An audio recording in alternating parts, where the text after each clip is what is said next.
Hey everyone, Blaze here. Welcome to a very special anime pickups video. It's going to take me a while to get back into doing this. I haven't done this for a while.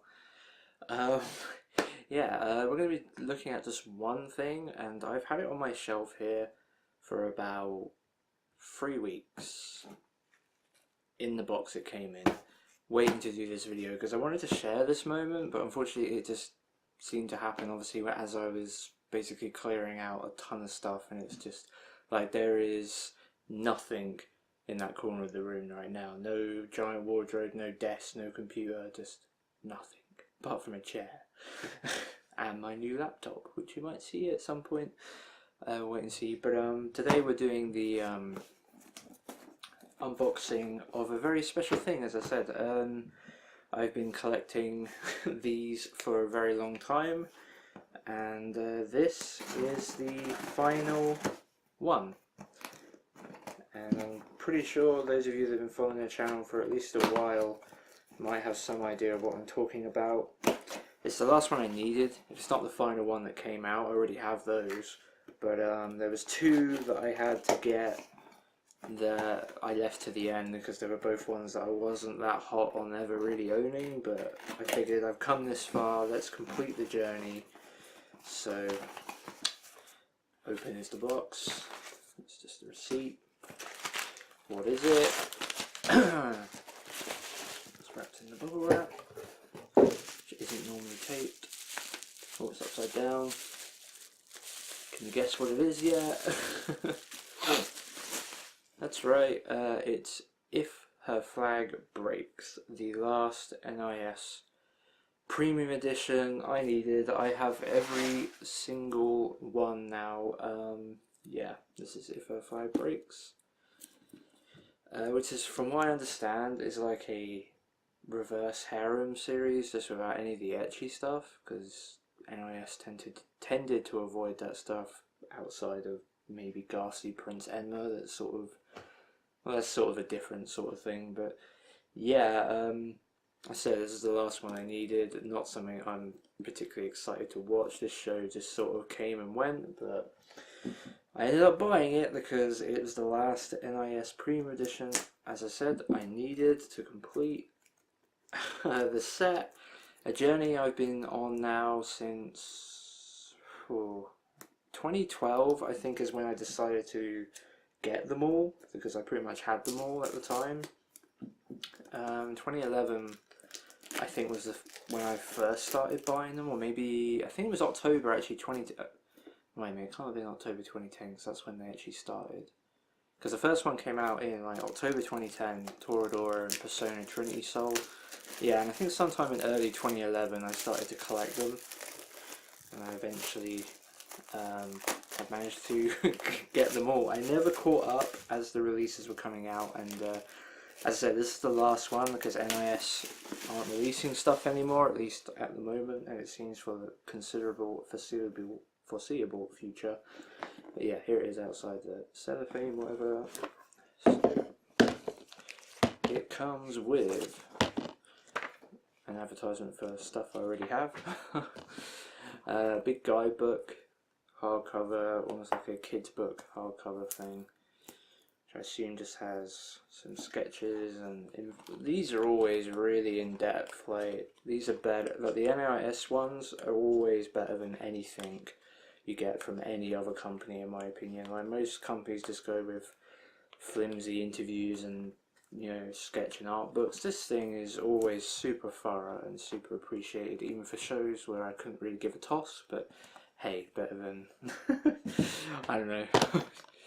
Anyway, so it's this, yeah, it's this two, so let's do this one first. So yeah, got some very moe artwork with a checkerboard design on the back in bright pink. As I said, I will watch the show eventually, just so I can, you know, watch all the NIS stuff, but for the most part, I wouldn't have ever have bought this from another company like Sentai, Funimation, whatever. It's only because it's an NIS Premium Edition that I picked it up. But, yeah. So that's everything in there. let's put it back in the box, and then we're going to do the momentous thing. I haven't done this yet. This will be the moment. I'm going to share it with you, which is why I've left this in that cardboard box for so long, because I wanted to share it with you. Oh, I've put those around the wrong way. I have a very anal way of having every single one of the premium editions has the book on the right, no, sorry, on the left, and then the 2 discs in order. However, you know, long box or this version. Anyway, so I'm going to hold this here. I'm going to pick up the camera, so I'm going to move to the side. So let's flip the screen round so I can see what's going on. There we go.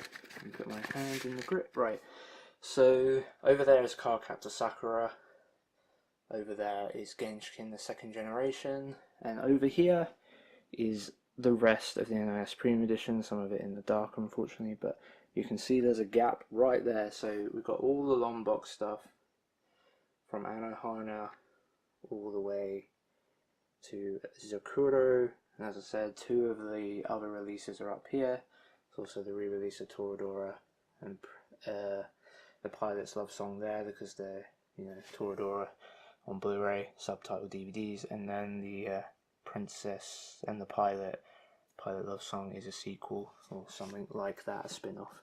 Anyway, there's a gap right there, which I'm pretty sure, here's the moment, I'm almost certain it will fit.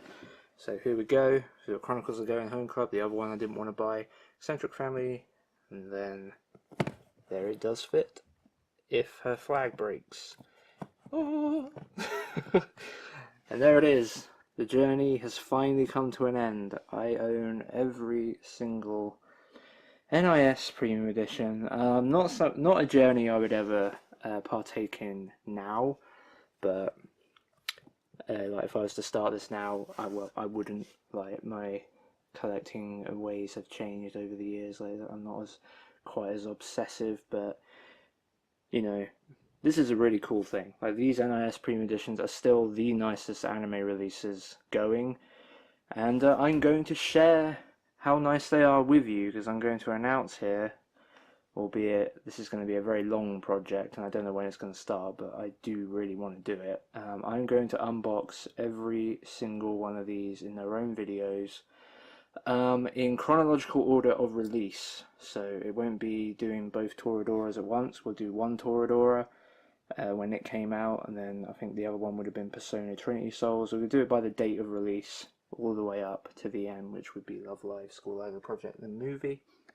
So yeah, a big long unboxing series, just because I feel like it. I don't know how many of you are even interested in such a thing, but I'm going to do it anyway because it seems like it'll be fun. I want to get into doing more unboxings.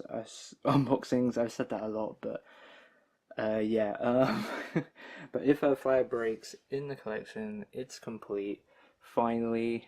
It's sort of like anticlimactic, because If Her Flag Breaks is, as I said, a show I'm not interested really in watching. I will watch it because I've now spent all this money on it, but it really was just a case when it came to these two here. This is one of the best shows ever. These two not so much. So yeah, when it came to those two, it was really just a case. It's why it's taken me so long. I think If Her Flag Breaks came out like 2 years ago, and same for Chronicles of the Going Home Club. Like, they're coming up on like 2 years old at this point. Anyway, I'm gonna end this video because I can feel my voice cracking. I feel like I've had a bit of a cold today. Anyway, whatever. 9 minutes in, I think we're done. So yeah, I've been Blaze. Thanks for watching this momentous occasion. And those of you that have been watching my channel since 2012, I assume there might be still a couple of you out there that have been subscribed since the beginning. I finally did it. It's over. Sad face. NIS America were awesome, and it's a real shame they're not doing anything else, especially since there's plenty of stuff out there that's still unlicensed that they could have picked up, but yeah, they've stopped, which is really sad when I see stuff like this, because I've just watched season 5 and season 6 of Natsume Book and Friends, and I would love to have 5 and 6 right here, even though it would spoil the nicely fit shelves. It would be worth it just to have those, and same for Eccentric Family season 2, because it's one of my favourite shows ever. Yeah, stuff like that. And I guess to some degree it would be cool to have Yuri Yuri season 3, and it would have been cool to have Working season 3 if it wasn't for stupid Aniplex. But and Anohana the movie similarly. So, but anyway, yeah, definitely it would have been cool to have 5 and 6 and season 2 of Eccentric Family. But it doesn't seem like that's going to happen. And it doesn't seem, I don't know who's going to put them out, but maybe I feel like when it comes to this, I'll say this now because probably won't get another avenue to do it. Um, when it comes to season 5 and season 6 of Natsume and season 2 of Eccentric Family, I'm getting the impression, I believe, that it's a case of companies are waiting for the licenses from NIS America to lapse on both of these, and then they'll probably get re-released from like a Sentai, Funimation, whoever ends up picking them up. But I feel like these shows are both of enough high quality, especially given the sort of stuff that does get licensed these days. Eccentric Family and Natsume are both supremely high quality shows that I could definitely see getting re-released down the line from another company. But it does mean we might have to wait a very long time to get those final seasons for those of us that did support the NIS releases. So yeah, 11 minutes in, I really am going to finish now. So I'm Blaze, thanks for watching, and more videos to come soon, hopefully. So yeah, bye.